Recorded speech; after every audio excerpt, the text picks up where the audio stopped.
All right. Hello, friends, and welcome to another episode of the Restored Minds show. My name is Matt Codde. I'm a licensed clinical social worker. And in this episode, we are going to be talking about the coronavirus and anxiety and kind of just talking about some key things to consider during this time of the world. So, in the last week's episode, I talked about this idea of coronavirus and anxiety, right?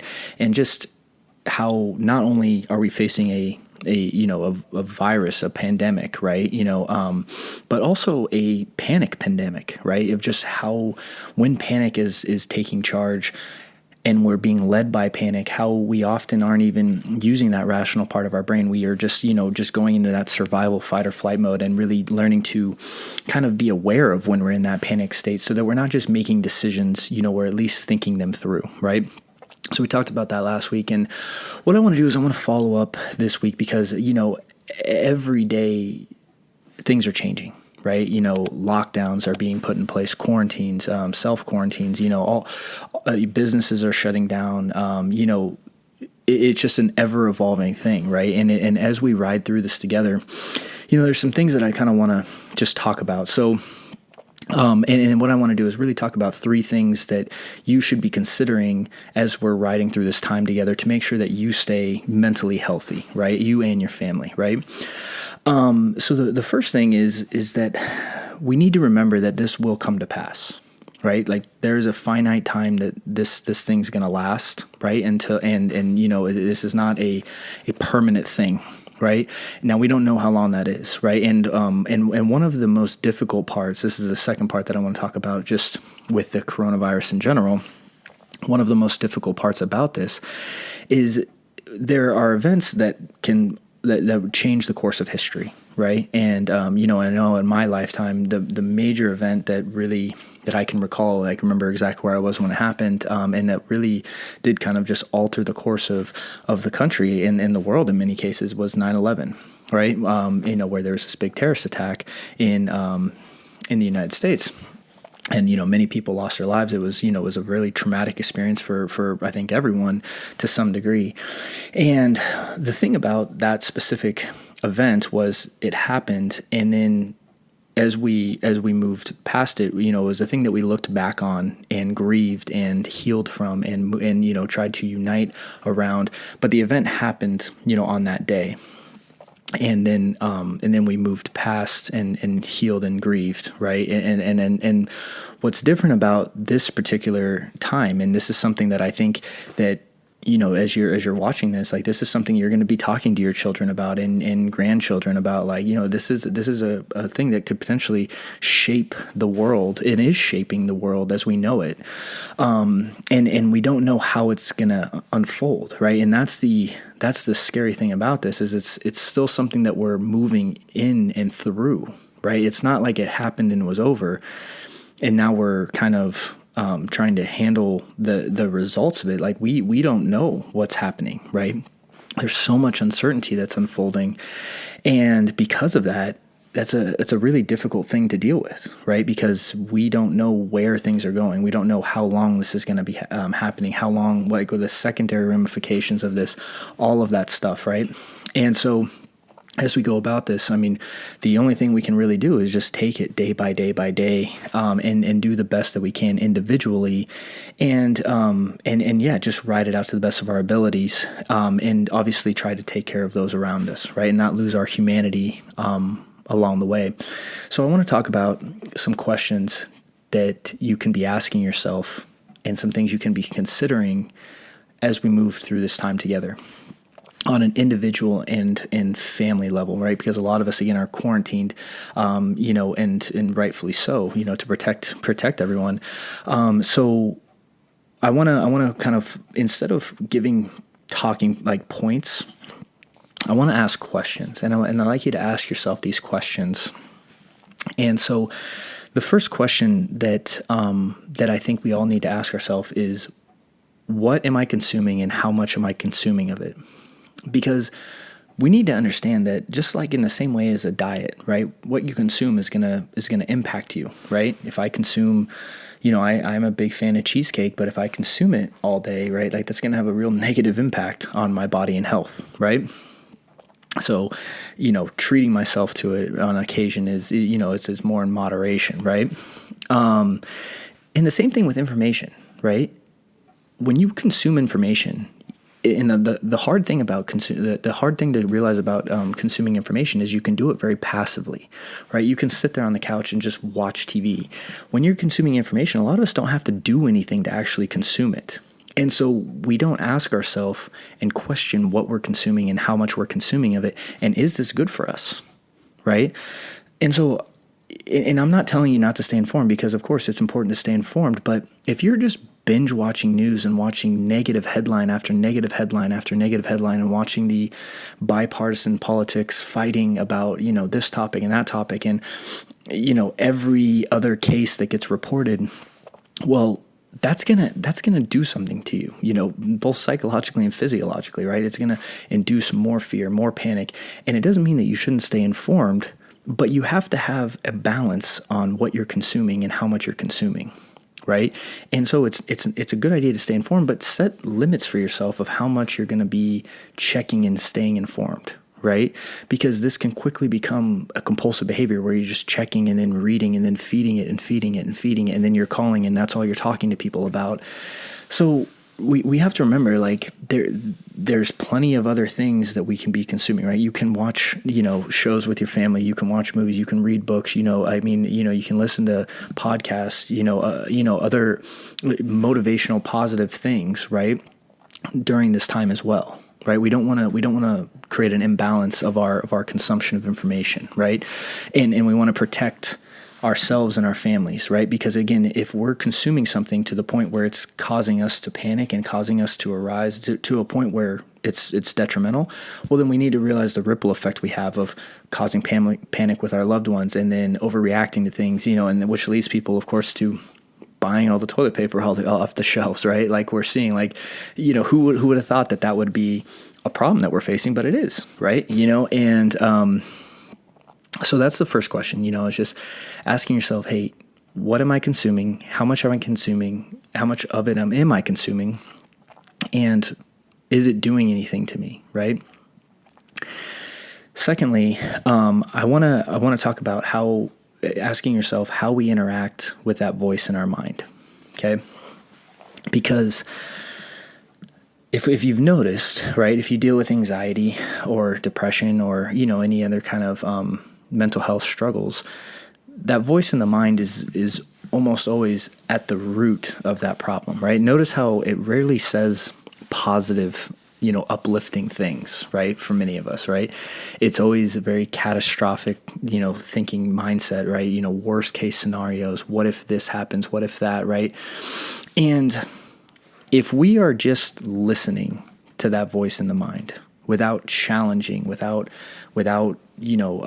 taking in facts and gaining perspective on things, if we are just being on the receiving end of the voice of the mind and assuming that everything it says is true, that can be very dangerous. It can lead to a lot of problems, and especially because many of us are quarantined, right? We're just at home alone, right?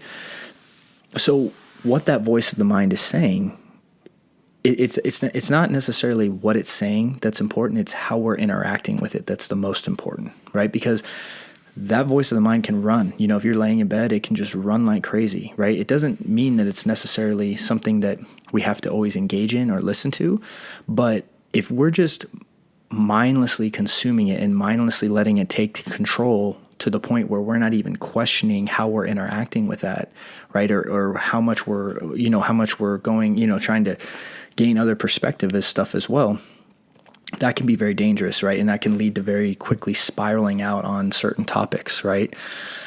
So just how you're engaging with it, right? And what you're doing, right? And just being aware of that, right? It's just so important for your mental health.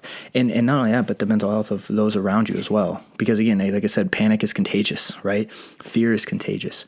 And so if you're reacting and watching the news and, telling everyone to be quiet and, because you just want to listen to the next thing, realize how the impact, that secondary impact that panic is having on your relationships with your family right there as well. Just being aware of that. And then finally, this is the kind of another question that I think is really important, and that's just how can we use this time for good? Now, I don't know, your specific beliefs and all that, but I can't help but ask myself. I was having some conversations with some friends on this the other day. I can't help but ask myself about what a forced break could do for many of us, right? Because a lot of us, and myself included in this case, so like believe me, all this stuff that I'm saying is stuff that it's not just like I'm not immune to any of this either, right? This is stuff that we have to develop a practice, right? And we have to make decisions and be decisive of how we're going to go through this time together. And that's why getting clear on what we need to do is so important, right? But the one thing that I want to ask is how can we use this time for good, right? And so, at Restored Minds, my wife and I's company, what we're doing is we're running live group coaching sessions for all of our members, right? Once a week where we hop on live and we're creating a group environment virtually, right? Where, people from all over the world can call in and, ask questions, support each other, and so that they don't have to be alone, right? Also, we're, just making sure that we're checking in and tuning in with our family, especially some of our families that's more isolated, right? We also have a little baby, so we're trying to take precautions there, right? But, when we talk about this time here, this forced break that many of us are being given, this forced quarantine, right? How can we view this as something that's positive? And on obviously the pandemic is not positive, I understand, but the situation we're in, what's the good that can come out of this, right? And at least asking ourselves that question, because many of us just jump to the idea that this is bad, to be quarantined, and that, this is, and we get so internally focused on our personal experience that we miss opportunities to use this experience for something bigger than ourselves or something good, right?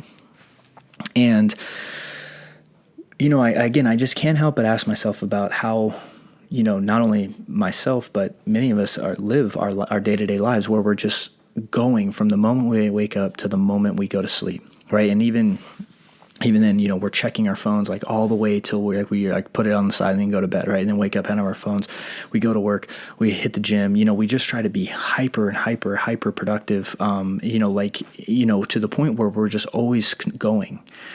And the reality is that's just not sustainable. In fact, the idea that, health organizations are actually determining that there's a real problem of burnout, to the point where they're maybe not officially diagnosing it, but recognizing it as a serious issue that we're facing. And why are we facing that? Well, it's because we operate at a way that's unsustainable. And for many of us, this quarantine, this break that, many of us just are kind of being forced into, to the point where, look, we don't have the normal distractions that we normally have. We don't have sports anymore, right? News is, pretty much one topic going on, right? And so instead of us always jump into that next distraction during this time, right? I'm going to just binge watch as many shows as I can, kind of at least taking this time that we have, right? And one thing I would suggest is just to kind of reflect on, hey, look, how can I use this time for good? Who can you call and who can you support, even if it's just doing a video call or sending something to someone in the mail that may not have access to the grocery, all the things we can do to support each other during this time, right? How can we use this time for good? So obviously making it more than just about yourself and seeing what good we can actually do. I know one of our members is hosting live workouts, right? Workout classes, right? And I was like, yeah, it's a great idea, right? And so people are just, doing workout classes together online. And I know it won't always go on like this, right? We'll get back to the point where we're, congregating together again, but what can we do to make this more than just about ourselves? And two, during this break, let's not miss the opportunity to take a break personally, if that's where you are. If you are quarantined and, you're just there, it's what does it mean for you to really take a break, right? Because many of us, even our vacations aren't breaks, right? We go on vacation and we just jam pack the vacation full of every activity we can, to the point where we never just slow down, right? And I can't help but ask, like, look, is this opportunity for many of us in many ways to just slow down? And I know it's scary, and I know it is. It's very uncertain. It's anxiety provoking, all of that. But as I look at it, it's just like, that's just one thing I think that a lot of us can kind of use this time as, because we're forced to stop, to start to take a reset button, right? And to calm down, slow down the pace we live.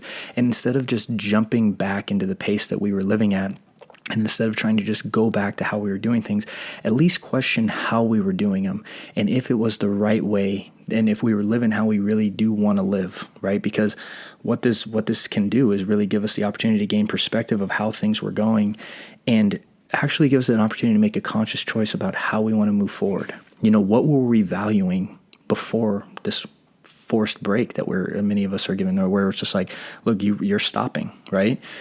How were we operating before that? How are we, and how do we want to operate once it's done, after it is done, right? Again, we don't know when that is, but at least taking the time to reflect on that and ask yourself that. So, just to quickly kind of recap the questions, again, what am I consuming? How much am I consuming of it, right? And just being cognizant of that, right? Just being aware of that.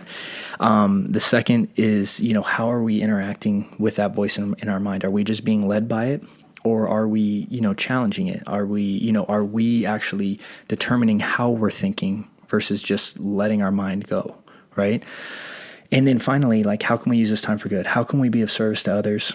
And more importantly, in this downtime, in this time that's slowed down, this kind of quarantine, break from everything that we've been given,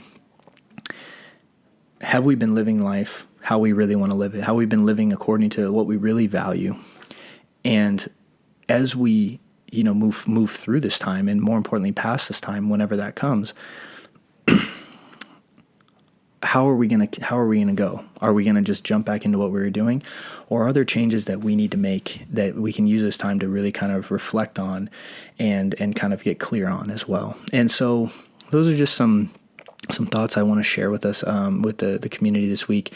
And again, thank you so much for tuning in this show. We really appreciate your help. Again, we have resources available. Like I said, we're doing weekly calls during this time, for all our community members. We have our trainings as well that are all online, all virtual, to help support you during this time. So if this is something that you're struggling with, and you're feeling overwhelmed, and you want connection, you want support, please, we have some links down below where you can go over to restoredminds.com.